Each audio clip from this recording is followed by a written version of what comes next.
Hey you guys, so I am here with my Whole30 review for you guys. If you guys don't know what the Whole30 is, I will be touching base a little bit about what that is on, but I wanted to do a couple apologies. I'm still trying to get my voice back from the Super Bowl. Second apology is there's going to be some TMI information in this movie, or video if you will. The third apology is that I'm kind of not gonna edit this video. I know that sounds kind of weird, but my videos take forever to edit because I have an 8-month-old son, so let's hope this video goes well.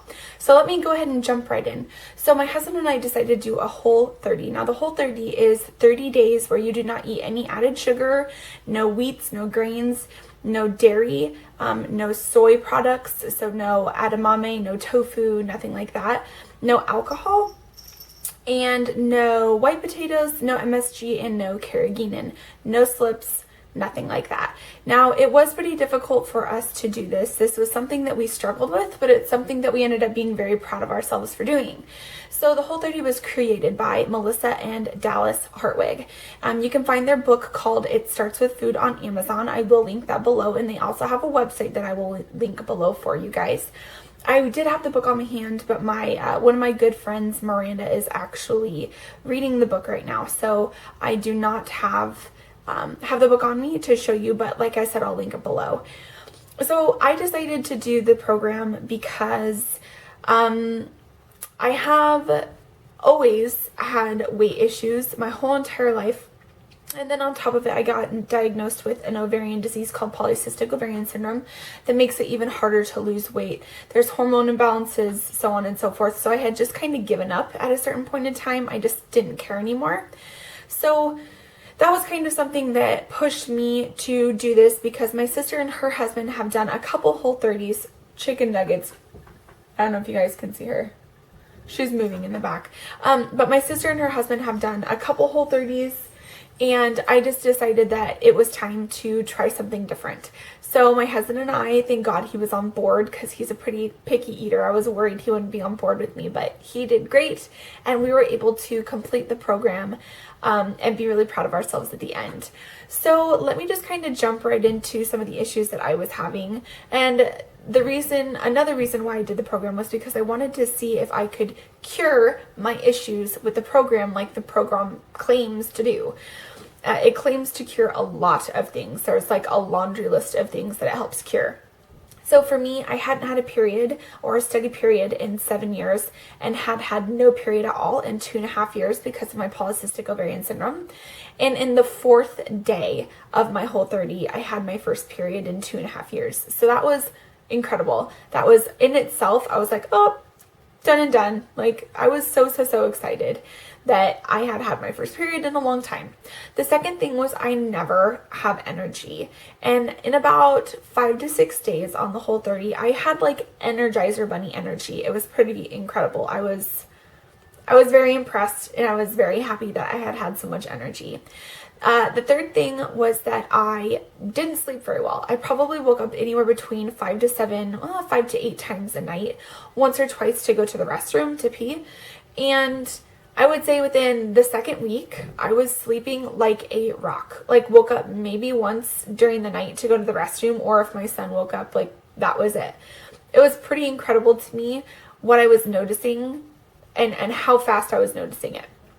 So, and then for my husband, he had really bad tendinitis, and that was kind of something that was like, it claimed to cure or get rid of or help with. And I was like, well, maybe it will help. I don't know. I wasn't sure if it would or not, but sure enough, he did not have a tendinitis flare our whole entire month. So that was pretty exciting.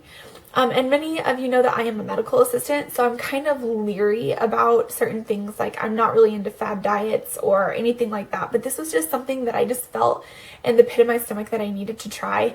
And I have to say, I am so happy that I did. There were points where I struggled. There were points where I was grumpy as all hell, but I pushed through it. Same thing with my husband. We pushed through it and we're so happy that we did. Now, if you decide to do the Whole30, you can, from the website, you can sign up for emails. I highly recommend doing this. There's a ton of tips and tricks I can talk, I promise. Tips and tricks that help you get through every single day, and they were really helpful for us. So I would highly, highly, highly recommend signing up for the emails as well. Not only would I sign up for the emails, but they have a live forum on there where you can ask questions and see recipes and all kinds of stuff. It's really incredible, and it's a really helpful, loving, caring, inviting community that helps you get through the times when you're struggling. Now, some people are going to ask me, did I struggle? Absolutely. There is a timeline on the Whole30 website where it tells you what you should be feeling and when you should be feeling it, like the struggles that you may go through in the second, third, fourth days, what days are the hardest, so on and so forth. Most of those were true for my husband and I. However, it did say like when you get into like the end of your second week and the beginning of your third week that you're not going to be craving very much anymore. And my husband and I craved a lot the third and fourth week. So that was kind of not true to form for us, but that may not be everybody. I'm not sure. But something cool that I kind of found, and it was something that I was hoping, was that I was hoping that at the end of my Whole30, I would eat something and I'd go, bleh, like that's really sugary, or I don't remember that tasting that bad. Like I remember that tasting way better than it's tasting right now. And an example that I want to give you was when I had a sweet tooth during the Whole30, I chose to eat, let me just put this out there, I chose to eat very minimal fruits. Like, so your Whole30, you can eat fruits, vegetables, protein, and then fats. Like those are the main things that you want to focus on. Your protein needs to be the size of your palm. That's the serving for a protein. And then for your vegetables, sorry, I have eyeliner on the back of my hand. The vegetables want to fill the whole rest of the plate, and then you want a fat, like half of an avocado, or cook your stuff in coconut oil or olive oil, or just whatever a healthy fat is. Every single meal, and you want to eat 3 meals a day. You want to eat your meals between 4 to 5 hours apart. So I chose to eat very minimal fruits because they have a lot of sugar in them. But what I noticed was when I would have a sweet craving, I was like, I'll just have some strawberries or some unsweetened applesauce, organic applesauce. And I used to have to put, like in my applesauce, I used to have to put cinnamon and sugar in my applesauce for it to be like sweet and taste good. Otherwise it was like too tart and bitter for me. Same thing with strawberries. I was like, oh, they're not sweet enough. So I'd like sprinkle Truvia on top of my strawberries. And something I noticed, which was really cool, was that the strawberries and the applesauce alone were sweet enough.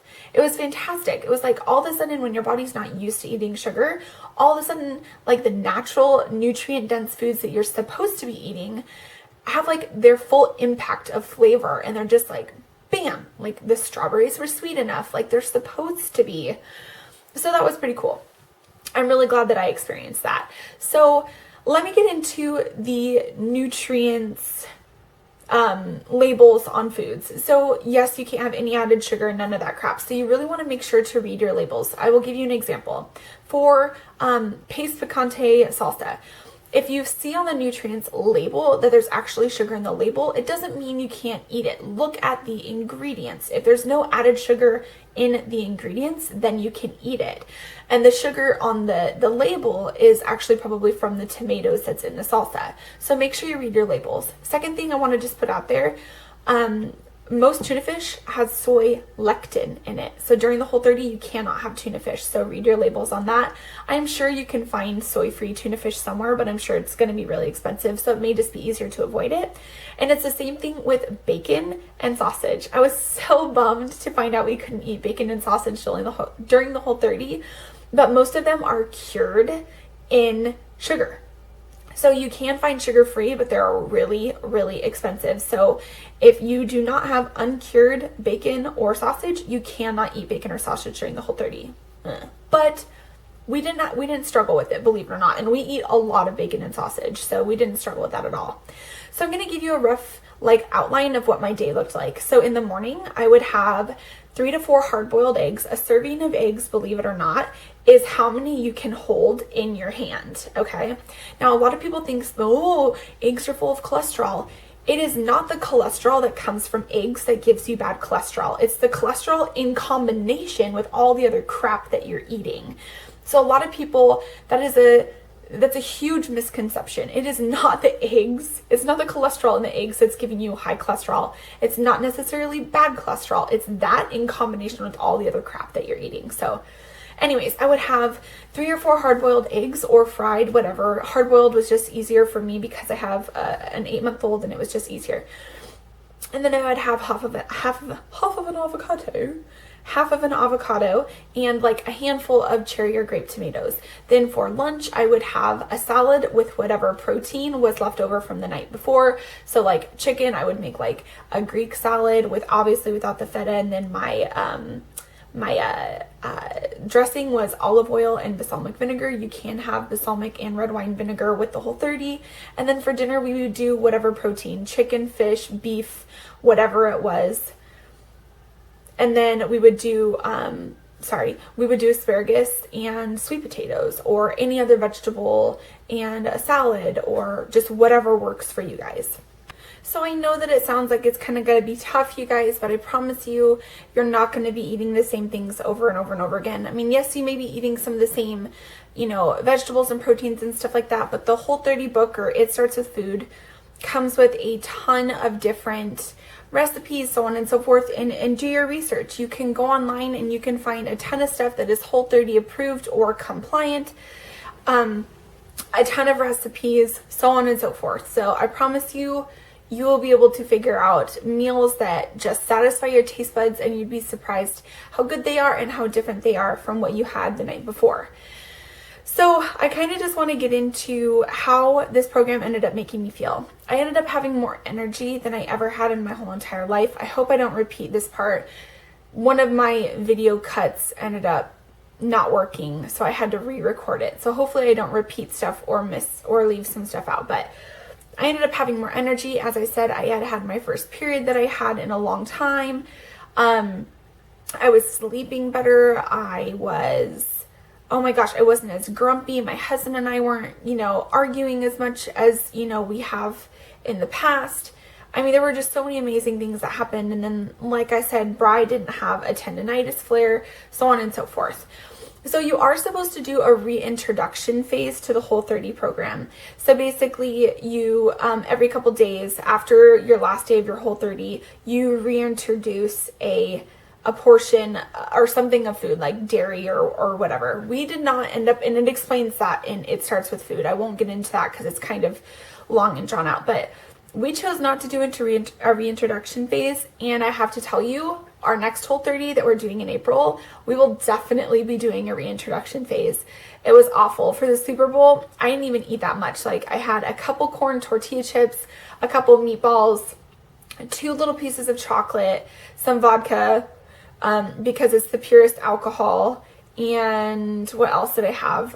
Like a little bit of bean dip, and it was awful, you guys. And that would be normally eating healthy for me, and it was the worst thing ever. I felt like I wanted to die on Monday morning. So I felt so awful. It was not even funny. I could barely get out of bed. I had an awful headache. And that's the crappy thing, is I don't know what I ate that made me feel horrible. So I would definitely recommend doing the reintroduction, and it explains it all in It Starts With Food in the Whole30 section of the book, where it explains the program to you and how to reintroduce foods. I'm not going to get into it because it's actually kind of in depth, but I would recommend doing the reintroduction. It was awful. And I will tell you, on the last day of our Whole30, both of us, my husband and I, were like, we will never do this again. It was the hardest, most awful thing that we've ever been through in our whole entire lives. And it was not until Monday morning after the Super Bowl that we both were like, when are we doing our next Whole30? We felt like crap. So I'm telling you right now, pre-Whole30, and then you get into the Whole30, and while you're in the Whole30, you didn't realize how crappy you felt before until you realize how good you feel when you're on the Whole30. And then post Whole30, you're like, oh my gosh, I didn't realize how crappy these foods had made me feel before. You don't realize until your body does that complete cleanse when you're doing the Whole30. Your body gets rid of all of the crap in your gut, and it normalizes everything, your hormones, everything like that. And then all of a sudden you eat crappy again, and you're like, it's disgusting. I love alcohol, and I'm telling you, it made me not want to drink alcohol ever again. Now, every now and then, yes, you can treat yourself, but the idea after the Whole30 is to redefine, the Whole30 is to help you redefine your relationship with food so that after the Whole30, you kind of make just wiser choices.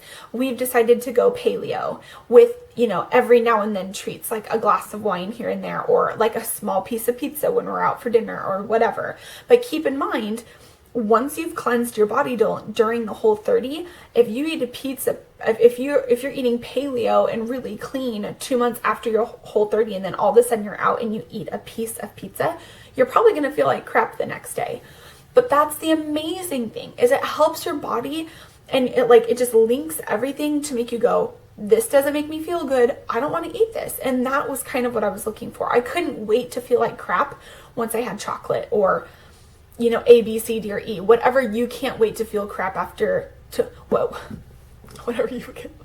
whatever you can't wait to eat to make you feel like crap. Trust me, you'll be so excited when you're like, oh, that made me feel crappy and it was horrible for me, so yay. So trust me, you will have those moments, and you will also have moments during your Whole30 where you want to give up. I did, and I'm so glad that I pushed through it. Mine was like, we had 6 days left, and I was like, I'm done. I do not care. I don't care if we didn't complete the program. I know I'm going to be mad at myself, and I could give 2 craps. Like, I didn't care. And my husband really encouraged me to push through it. And I'm so glad that he was there encouraging me, because I don't think I could have done it without him. Now, that's another thing I kind of want to touch base on. Some people have asked me, like, well, is it easier to do it with a buddy, or is it easier not to? There are pros and cons to each, and I'll tell you the pros and cons of having a buddy. The pros are definitely that somebody's there with you every step of the way. They're kind of going through it with you so they can, sympathize with you, versus somebody who's just empathizing with you when they're not doing the program. So it is kind of nice to have that buddy there. However, you're going to have to deal with that buddy's issues too. So every single time that they're irritable or grumpy, like the first 2 weeks when you're off and on irritable and grumpy because your body's just going through this transformation and detoxing all of the crap that's in it, you get grumpy sometimes. So that's kind of a con to doing it with somebody. And then the pros and cons to doing it alone is that you don't have to deal with that grumpy person. However, you also don't have a buddy to do it with. So I would advise you to weigh the pros and cons to each and decide what's best for you.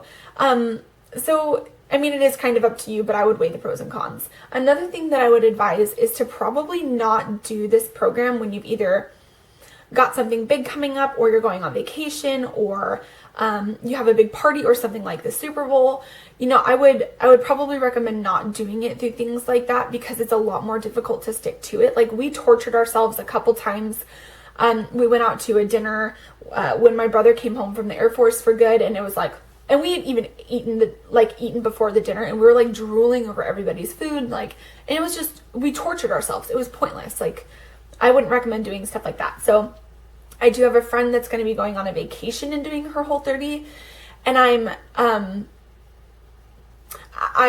confident that she can push through it, but I'm worried about it. So I would just recommend probably planning your Whole30 around stuff like that. So just a recommendation. So another thing that I wanted to kind of touch base with you guys on and fill you in on is that your body is going to be going through a ton of changes. And this is kind of another TMI portion. Like, you could possibly have diarrhea at certain points of it because your gut is cleaning up, and you could get gassy and bloated at certain times. So just let the Whole30 do the work. Another thing that they recommend is that you don't weigh yourself. Obviously, you weigh yourself right before you do your Whole30. And I would recommend doing measurements, you guys. That's where you're going to see the most difference.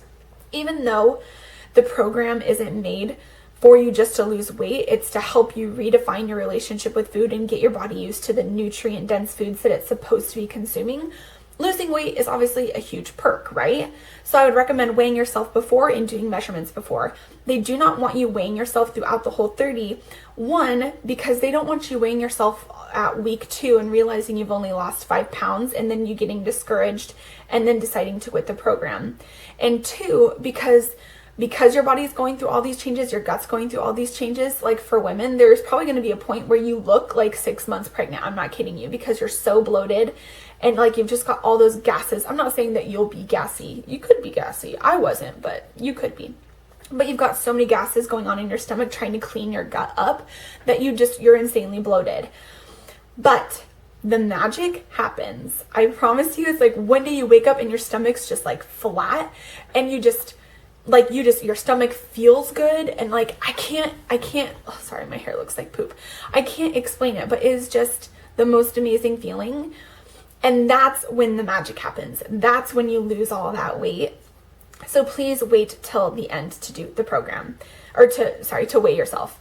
So the beginning and the end. So now for kind of the mean Salina part. This is kind of, I'm going to kind of seem like maybe a little bit of a B word, but I'm just trying to be honest with you guys. This is hard, okay? If I can do it, you can do it. I am literally the most non-committal person on the face of the earth, and I can't believe that I stuck with this for 30 days, but I am above and beyond proud of myself for doing it. It is hands down the single best thing that I have ever done for myself in my life, okay? Now I'm going to kind of get onto some would say they are like, what's the word I'm looking for? Like excuses to not do the program. And I am going to throw a couple people under the bus here, but I'm not going to mention any names. So one of my friends was like, well, my husband doesn't have a way to heat up his food. And I'm like, well, like, if you want to do this, you're going to figure out a way to get around those things. Like, so that means you eat some cold protein, like big deal. Or, that means you eat cold sweet potatoes, big deal. Like, it's not that big of a deal. And those are all just excuses at this point in time. And I'm not trying to be mean, but seriously, stop making excuses. That means he gets to have awesome salads. Any protein, any cold protein will make a bomb salad. You can make all kinds of different salads with any different kind of protein. So that's not an excuse. My excuse was, I was like, this is going to be too expensive. We can't do this. Are you kidding me? The third day in, I was like, there's no way, because you have to buy a lot of protein. Let me just squash that one for you. We spend bi-weekly anywhere between $120 to $150 in groceries. We saved anywhere between $20 and $50 every 2 weeks doing the Whole30. I know that sounds crazy. We even bought organic. It was way cheaper. So that one's squashed for you guys. My husband's was like, I'm not going to be able to live without A, B, C, and D. And I'm like, here's the deal. If you want to do it, commit to it. If you are not going to commit 150% to doing this program, don't waste your time. Again, I'm not trying to be mean, but I'm telling you, if I can get over my excuses for not wanting to do the program, and I'm like the weakest person ever when it comes to self-control, you can do the program. I don't care if you're 100 pounds. I don't care if you're 500 pounds. You can do this, and you're going to be shocked and so surprised and so excited with how amazing you feel. So please, if you are not 100% committed to doing this program, don't do it. But I promise you, if you decide to do this, you are going to be the happiest person on the face of the earth. You will be so proud of yourself. You will never, and I'm telling you, never feel better. Like, bodybuilders who choose to like eat pretty healthy, but they have like a cheat day a week where they eat kind of like whatever they want, you're still going to feel shitty after that. You're still going to feel like crap. You're still going to feel bloated, probably have a headache, maybe even be nauseous or have some URI symptoms, like, period. Like, you're going to feel like crap. This is totally training your body to make yourself feel the best you can feel. And I promise you, you will notice it. It is amazing. Like, I seriously want to eat like this for the rest of my life. And I never thought that I would say that. At the beginning of the program, I'm like, oh yeah, I can totally do this for 30 days. And I can prove to my sister that I can do it. And then I'll go back to eating however I want to. I never in a million years thought that I would ever hear myself say that I don't want to eat that crappy food ever again, except for like a simple treat every now and then. Like, as I said, a glass of wine or a piece of cake at a party or a piece of pizza at your romantic dinner that you have with your significant other every couple months. Like, honestly, I don't ever want to eat crappy food again, especially after the Super Bowl. As I said, like, I'm like, I never want alcohol again. That made me feel awful. I felt so disgusting. Anyways, so let me get kind of to the exciting part for you guys. The amount of weight that we lost. This was a huge surprise to me. I expected to maybe lose like I don't know, like 7 to 10 pounds. I didn't expect to lose a ton. I more or less, from my sister and her husband's experience and listening to their experiences, was more excited to see how good I felt. And then, as I said, the losing weight was like kind of like a perk. So total, drum roll, my husband and I lost 35 pounds total. Brian lost 17 and I lost 18. I'm pretty sure that's 35. I'm going to be so embarrassed if my math is incorrect, but I'm pretty sure that's 35. And I was shocked. I lost like 2 pant sizes, almost 3 pant sizes, and I can't wait to keep going. So I wanted to just let you guys know that I'm going to be, as I said, we're continuing to go paleo. So once a month, I will do a vlog about how, or a video on how I'm feeling, how much more weight I've lost, you know, kind of what we've been doing, maybe share a couple like fun food ideas with you. I'm not going to stop doing my makeup tutorials. I'm just letting you guys know, but this is something that is really important to me now, and I'm really excited about it. So if you guys liked this video, please hit the like button below. That lets me know that you guys will be excited for my, you know, upcoming paleo videos and my weight loss videos. But more importantly, I want to hear how you guys are doing. So if you guys decide to do this program, I want to hear about it. I want to see pictures. I want to hear, you know, complaints. I want to hear the tips and tricks that you guys learned to help you get over cravings or whatever it is. If you guys have questions or comments or concerns, comment on this video or go to my Facebook. My Facebook link is up above. Go to my Facebook and leave me comments there. I will respond to you like that. Like, I promise you, I will be there for you. I want to be there for you guys. This is gonna be one of the most, if not the most important thing that you've done for yourself ever. And I want to be there to support you every single step of the way. So please, please keep me updated and ask me any questions that you have, okay? So with that being said, that's the end of the video. I hope that you guys enjoyed it, and I hope that I inspired you to seriously be the best you. Seriously be the best you. And I can't wait to see your, seriously, my dogs. I can't wait to see how you guys are doing. So I will see you in my next video.